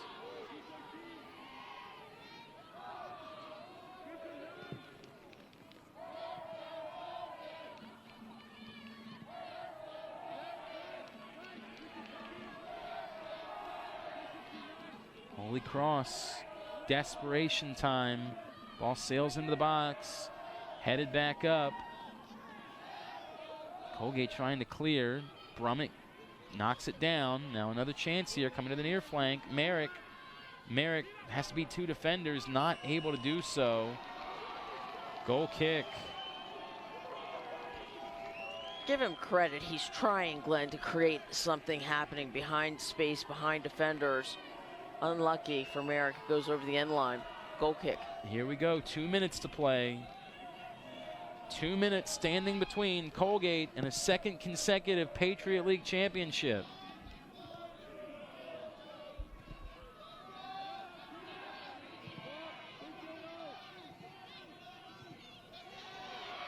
Now an opportunity to ice it. DePietro, edge of the box, settles it towards the corner. He wants to go. That'll be out for a goal kick.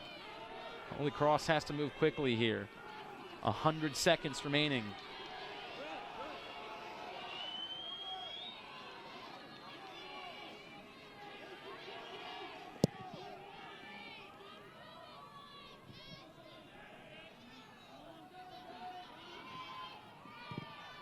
Brummett tosses it towards the corner. No white shirts over there.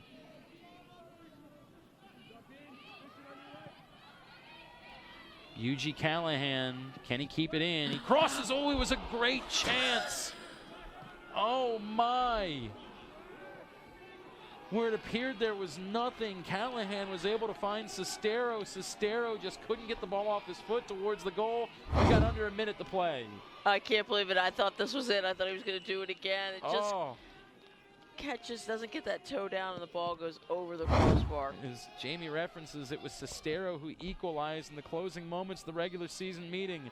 Last chance for the Crusaders. 40 seconds to play.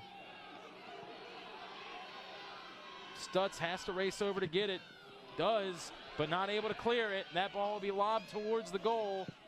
Not on the line, but with just 30 seconds to play, Stutz is going to have to deliver this ball in a hurry. 20 seconds left. Last call. One more chance working from the flank. 14 seconds. It's kept in. One more cross. Ball in front. Knocked down. No whistle. They wanted a foul. They're not going to get it. And you can't kill the cardiac Colgate Raiders. Backs against the wall. 5 straight wins, and once again, Patriot League champions.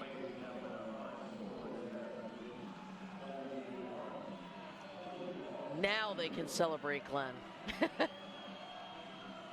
They needed to win 2 games at the end of the regular season, including a road date with the best team in the league, just to get into this Patriot League tournament. They did that. They had to go on the road in the first round and get a win against the number 3 seed in the tournament. They did that. They had to go on the road in the semifinals and knock off the top seed, the team hosting the Patriot League tournament. They came from behind and did that. And then on Sunday, they had to take out a team that hadn't allowed a goal in over 400 minutes. And by virtue of Oliver Harris's second half goal, they did that as well. A 5th straight win for Colgate, and they go back to back as Patriot League champions. What a remarkable run. Incredible. Well summarized. This Colgate program values, quote unquote, character, unity, and grit. If I've seen grit, Glenn, this Colgate team has personified grit in the last several weeks to get to this point. Suggesting that we're all gritnesses? Is that what you're suggesting, Jamie Watson? That's what Chase Pagani said to the next number 2. You got to have grit, and this Colgate team has. Let's head down to the sideline. Morgan Uber is standing by with Jared Stroud from Colgate. Jared, to culminate your senior year in this way, congratulations, back-to-back Patriot League champions. What does that mean to you? Thank you. It just means so much to me, this senior class. I first want to say great game to Holy Cross and every team that's been in it. They played great. It's always tough, and I luckily not been on that side, but they had a great season. I want to congratulate them for their great season. But for us, just the senior class, I'm just so happy for us. It still hasn't really hit me, but I'm just so glad to do it on my senior year, go out and get a ring. And it's been an up and down year, but I'm so thankful for these guys, and I love these guys to death. To come in as the 6th seed and have a game like you guys did today, and what was going through your mind when Oliver Harris had that goal? I know, I just couldn't believe it, and I was so tired, but I was just so happy, and I just knew if we had just kept it out the last couple minutes, we were done. We were going to win it, and he's just such a great player, and I'm so glad he scored because he's the nicest kid I know, and I'm just so happy for him and so happy for the team. Well, congratulations again. We're going to get him in here right.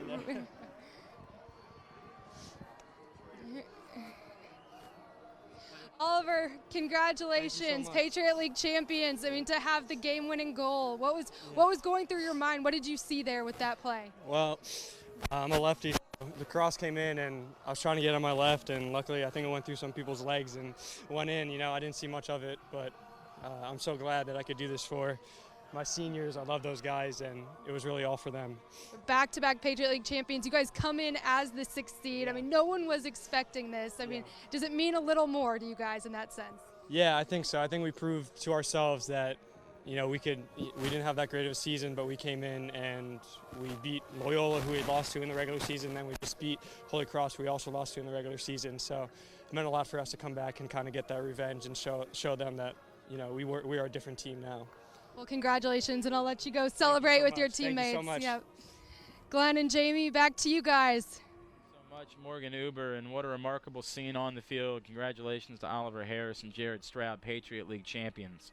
We will come back in and wrap things up. If you are with us over the air on Stadium, I want to encourage you to find your way to the Patriot League Network, because we're going to have the full trophy presentation available for you there, as that's where we're going to give away the trophies to the Colgate Raiders. But we'll come back in and we will give some final thoughts before that next. It is a 1-0 victory for Colgate. They are Patriot League champions. This is the Patriot League Network on its Stadium.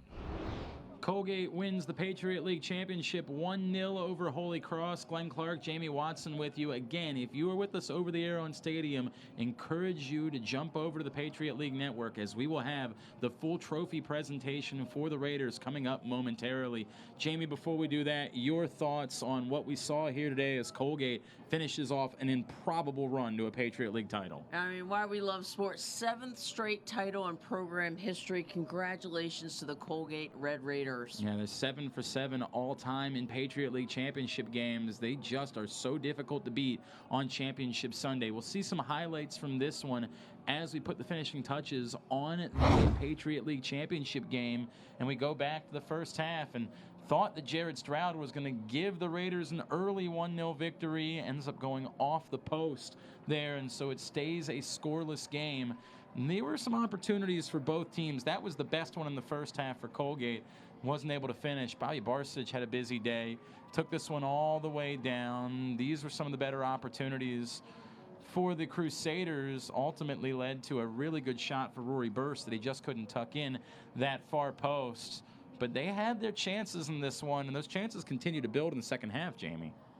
They really did. You'll see the cross here. Almost tries to get that to go in. It seemed like Kafora a few times on the corner kick was trying to put it in himself, and had some good looks at trying to get goals off his own corner kicks. Here's the goal. Here's the difference.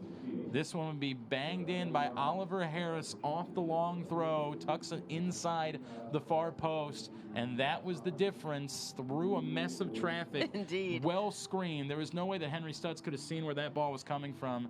Then the chances in the closing minutes, this was a really good opportunity to the other side of the pitch that just could not have been any more unlucky, as by the time it was struck, Harris was in front of it, and that was how things would end, with Colgate celebrating here at Ridley Athletic Complex a 1-0 victory over Holy Cross. Again, if you are with us over the air, encourage you right now to find your way to the Patriot League Network, because we're going to have the trophy presentation for Colgate, the announcement of the MVP. That is all coming up here momentarily. Jamie, let's put the Holy Cross season, some finishing thoughts on that one. Remarkable defensive performance for them. I mean, truly. They did end up cracking Glenn and weren't able to respond of that, giving up that goal, but to their credit, what a tremendous season, the best. And now if you're Colgate, on to the NCAA tournament. We'll see what it is that they're able to do after the selection show. But first, they got to get their trophies, and we're going to wind down our broadcast here on Stadium and take you there to the Patriot League Network for the post-game trophy presentation. That's next on the Patriot League Network. Thank you for joining us. Colgate, Patriot League's champions. Colgate wins the Patriot League Championship 1-0 over Holy Cross. Glenn Clark, Jamie Watson with you here on the Patriot League Network. And, you know, Jamie, this is a team that the way that they have performed at the end of the season, they'll find out their fate for the NCAA tournament tomorrow. It's going to be hard to think that they're not going to be capable of doing something. Whoever they face in the NCAA tournament is up for a really, really tough test. Indeed. Senior MVP Jared Stroud, what a fine young man. He will have his team ready to play. It was a scoreless game at the half. Oliver Harris delivers the dagger for Colgate against a mighty Holy Cross defense. And you knew that if they just kept hanging around and just kept taking their chances, at some point it felt like Colgate was going to be able to bang that door down. Absolutely. You'll see the game winner here. Oliver Harris just creeps through. Left foot off the post, Glenn. No doubt. No doubt. It's a game of inches. That's the way it went, and that's the difference. That's why Colgate moves on to the NCAA tournament, and Holy Cross sees their season come to an end here today. Colgate, the story, just an unbelievable run at the end of the season in order to make it back-to-back Patriot League titles. And what else can we say about Eric Ronning, the head coach of the Raiders, now 5 times in his career a Patriot League champion? It's remarkable, Jamie. The culture of winning, for sure. No doubt about that, is he has absolutely made it so that you can count on him to be in this position, count on that program to be in this position year in and year out. We don't know yet what's next for them. We will find that out tomorrow, 1 o'clock at ncaa.com is when the selection show will be, and that's when they'll find out their fate and where it is that they're heading in the NCAA tournament. We've had a very busy weekend here at Ridley Athletic Complex in Baltimore. So many people that have been so integral in making this happen. Thanks so much to everyone who's been a part of it. The SIDs from all 4 schools, led by Amanda McClure here at Loyola. Thanks also to Mark Natale, who's been our producer. Jimmy Johnson from the Patriot League, who's done a wonderful job. Morgan Uber working the sidelines here today. The entire crew, Pat Fogarty, Corey Salva, everyone who's operated a camera. We're very thankful for all of their hard work throughout the course of the weekend. Jamie Watson, it's been a pleasure working with you once again all season long. Very much enjoyed it. Thanks to all of you who have joined us. Congratulations again to the Colgate Raiders. 1-0 winners today over Holy Cross for the 2nd consecutive year and the 7th time in their history, the champions of the Patriot League and the winners of the Patriot League tournament. For the entire crew, I am Glenn Clark. Thank you once again for being a part of it. Colgate wins the Patriot League. This has been the Patriot League Network.